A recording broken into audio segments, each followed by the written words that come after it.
शिक्षकों के ट्रांसफर प्रक्रिया में होगी विलंब, विशिष्ट शिक्षकों को देना होगा धैर्य का परिचय। खबर देखने वाले आप तमाम दर्शक बंधुओं को अपने ही दोस्त एसके चौधरी की ओर से प्यार भरा नमस्कार और आदाब।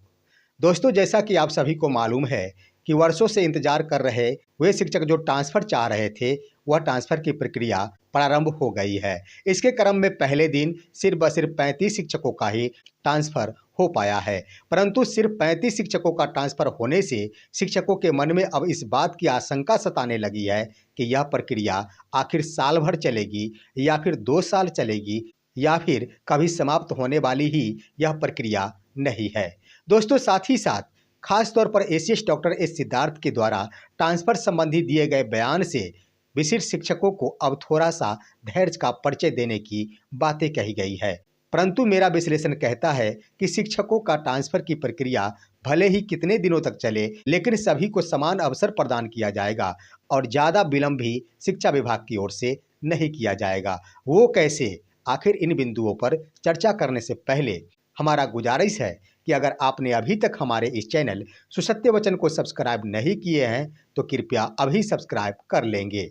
दोस्तों, शिक्षकों का ट्रांसफर शुरू होने के बाद एसीएस डॉक्टर एस सिद्धार्थ द्वारा एक बड़ा बयान दिया गया है जो शिक्षकों के ट्रांसफर से संबंधित है। उन्होंने अपने बयान में स्पष्ट किया है कि अभी सिर्फ नियमित कोटि के शिक्षकों में से 35 शिक्षकों का ट्रांसफर किया गया है और वो प्रथम चरण के प्रथम श्रेणी के शिक्षकों का किया गया है।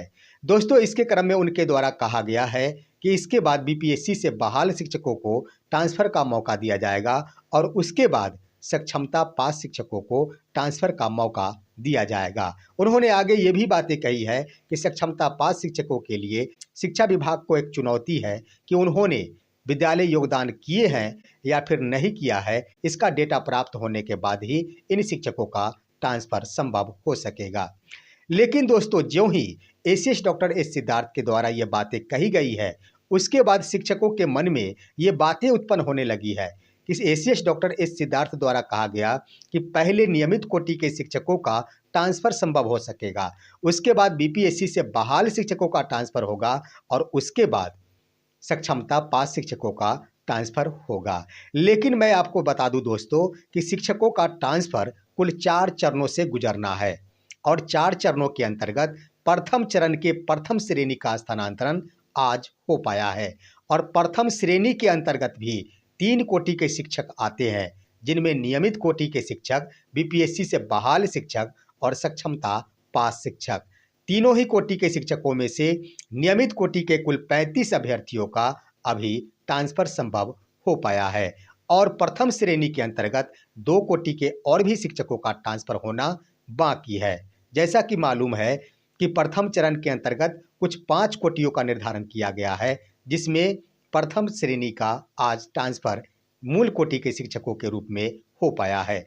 दोस्तों, ये सिर्फ 35 शिक्षकों का ट्रांसफर से शिक्षकों के मन में इस बात की तो डर सताने लगी कि वास्तव में इस प्रक्रिया में कई महीने लग सकते हैं, यहाँ तक कि वर्षों यह प्रक्रिया चल सकती है।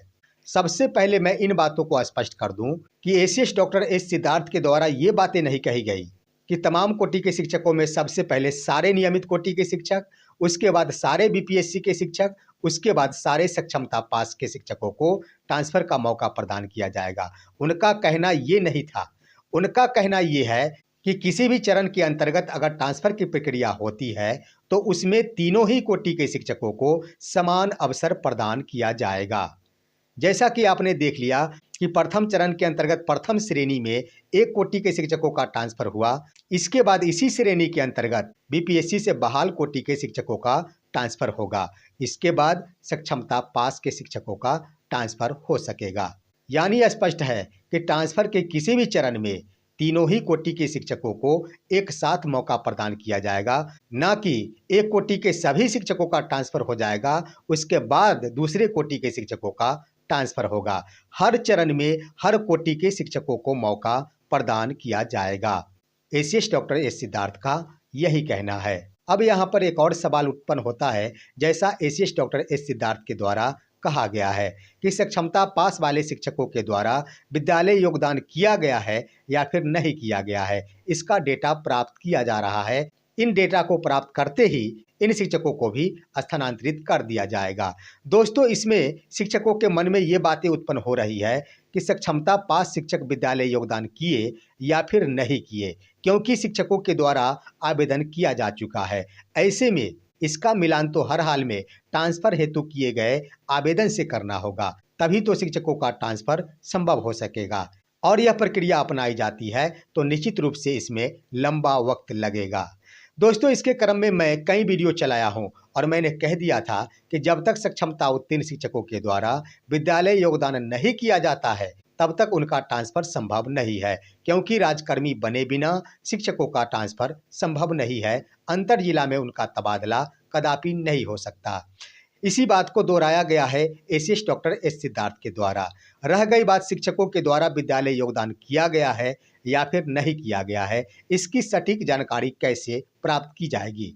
दोस्तों, मैं आपको बता दूं कि शिक्षकों के योगदान के संबंध में यह सिर्फ भौतिक रूप से उपस्थिति के आधार पर ही योगदान नहीं किया गया है।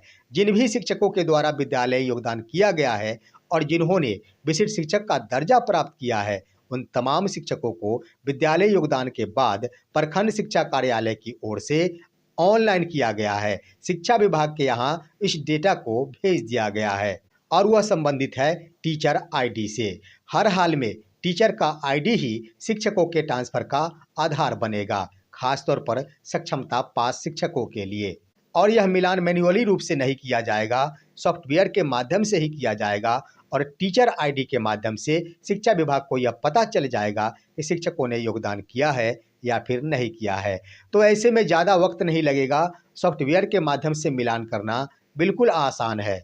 निश्चित रूप से मिलान ससमय हो जाएगा। रह गई बात की ऑनलाइन की प्रक्रिया प्रखंड शिक्षा कार्यालय की ओर से की गई है या फिर नहीं की गई है। जो सूचना प्राप्त हो रही है कि बिहार के कुछ एक जिलों को छोड़कर लगभग जिले की ओर से शिक्षकों के योगदान के संबंध में डेटा को ऑनलाइन अपलोड कर दिया गया है। कुछ है जो बाकी है, वह 1 से 2 दिनों के अंदर पूरा कर लिया जाएगा। ऐसे में सक्षमता पास शिक्षकों को ज़्यादा अधैर्य होने की आवश्यकता नहीं है। उन शिक्षकों के योगदान संबंधी ऑनलाइन डेटा भी शिक्षा विभाग को बड़ी आसानी से प्राप्त हो जाएगी और वह ऑनलाइन माध्यम से सॉफ्टवेयर के माध्यम से होगा, तो इन सभी का भी ट्रांसफर अवश्य हो जाएगा। अब बातें आती है कि अभी सिर्फ व सिर्फ प्रथम चरण के प्रथम श्रेणी के अंतर्गत ही प्रथम कोटि के शिक्षकों का ट्रांसफर हुआ है। इसके बाद दोस्तों प्रथम श्रेणी के अंतर्गत बीपीएससी से बहाल शिक्षकों का ट्रांसफर होगा, उसके बाद सक्षमता पास शिक्षकों का। यही प्रक्रिया दूसरे चरण के ट्रांसफर में भी अपनाई जाएगी। इसमें पति पत्नी के रूप में आवेदन करने वाले शिक्षकों को मौका प्रदान किया जाएगा।